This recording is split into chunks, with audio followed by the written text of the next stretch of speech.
নমস্কার বন্ধুরা, আজ আমি সম্পূর্ণ নতুন একটা রেসিপি দেখাবো।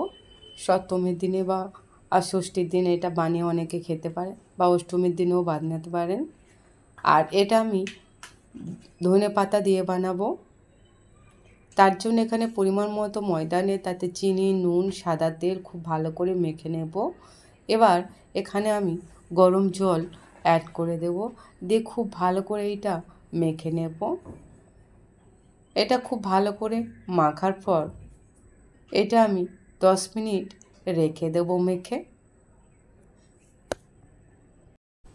এবার একটা মিক্সির মধ্যে আমি পরিমাণ মতো ছোলার ডাল সেদ্ধ করে নিয়েছিলাম, জলটা কমে যেতে পুড়ে গেছে। তার মধ্যে কয়েক টুকরো আদা, 2টি কাঁচা লঙ্কা, আর দিয়ে দেব ধনে পাতা। যেহেতু আমি ধনে পাতার কচুরি বানাচ্ছি, তাই ধনে পাতার পরিমাণটা আমি বেশি দিলাম। এবার এই সমস্ত উপকরণ আমি পেস্ট করে নেব একসঙ্গে। এটা পেস্ট হয়ে গিয়েছে, চলে যাব নেক্সট স্টেপে। কড়াইতে আমি একটু সরিষার তেল অ্যাড করে দিয়েছি, আর এখানে আমি গোটা জিরে ফোড়ন দিলাম।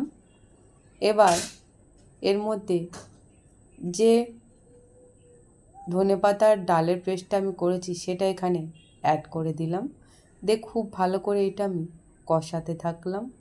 এবার এখানে এর মধ্যে ধনেপাতাও দিয়ে দিলাম, দিয়ে এটা খুব ভালো করে নাড়াচাড়া করে নিলাম। চিনি দিয়ে দেব, আর দিয়ে দেব স্বাদ মতো নুন, দিয়ে আবারও খুব ভালো করে কষিয়ে নেব। তবে এটা একদম শুকনো করে নিতে হবে, একটু রস থাকলে হবে না। আবার যে ময়দাটা আমি মেখে রেস্টে রেখে গেছিলাম সেটা আরও একবার মেখে এভাবে ছোট ছোট লেচি করে নিয়েছি। এবার লেচিগুলো ঠিক এতটা খুঁড়ির মতো করে এই ধনে পাতার পুরটা আমি অ্যাড করে দিলাম।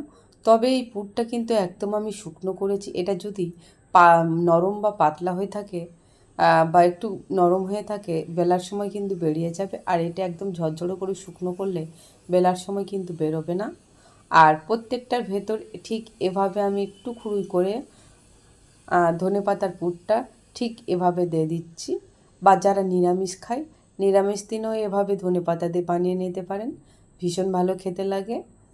এভাবে আমি সবগুলো পুর ভরে নেওয়ার পর তেল মাখিয়ে রেখে দিয়েছিলাম। আর একটি করে লেচি নিয়ে ঠিক এভাবে আমি এটা বেলে নেব। আর লেচিগুলোর মধ্যে কিন্তু আমি একটু তেল মাখিয়ে রেখেছিলাম বেলার জন্য। এভাবে সুন্দর করে প্রত্যেকটা বেলে নিয়েছি। আর তেলটা আমি আগেই গরম হতে দিয়েছিলাম, উল্টে পাল্টে আঁচ কমিয়ে এভাবে ভেজে নেব। আর প্রত্যেকটা কচুরি কিন্তু খুব ভালো করে ফুলছে।